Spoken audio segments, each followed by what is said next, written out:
English language has over 10,000 phrasal verbs. Because there are so many, we use them all the time. They can have different meanings depending on the situation, and it can get very confusing for students when they all sound so similar. But don't worry, let me show you some of the commonly used ones and make them less confusing for you. At the end of this video, there is a bonus tip as well when it comes to phrasal verbs. So do make sure you get that tip.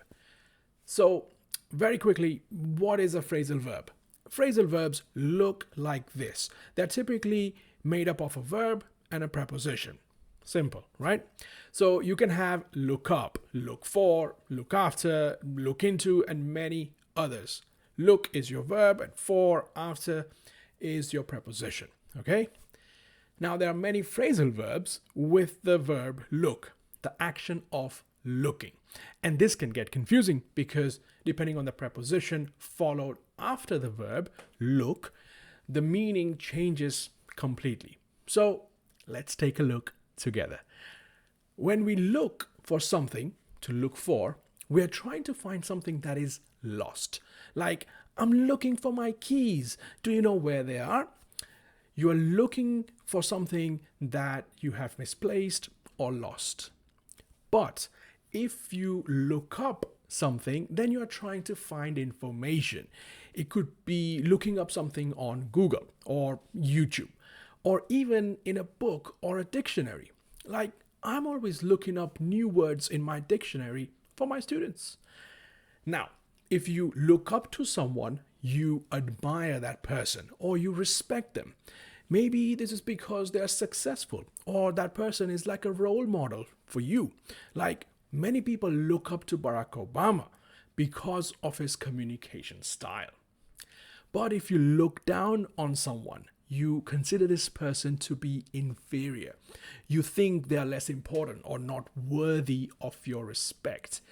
This could be because of their social status or something that they did.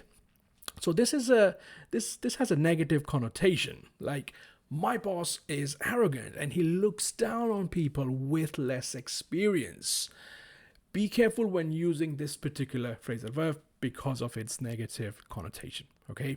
The next one is to look after something, which is to take care of something or someone. You can look after your kids or your sister's kids. You can look after your dog or your neighbor's cat while they are on holidays. For example, I'm looking after my friend's cat while he's on vacation. But if you look into something, you are investigating something. For example, the police are looking into the accident. The last one is looking over something. This is when you examine something quickly. You review, you reevaluate, check if there are any mistakes or errors. Like, can you look over my presentation and make some suggestions before I show it to my boss? Before you go, this is the final bonus tip. Phrasal verbs work just like any other verb, okay? Which means they can be used in different tenses depending on what you're talking about. Looking up in the past becomes looked up, or in present continuous becomes looking up. This verb, the look, in this situation changes depending on the tense you are using. There are obviously more phrasal verbs with look and many other, like I mentioned in the beginning of this video, but these are some of the commonly used ones and often confusing ones with look.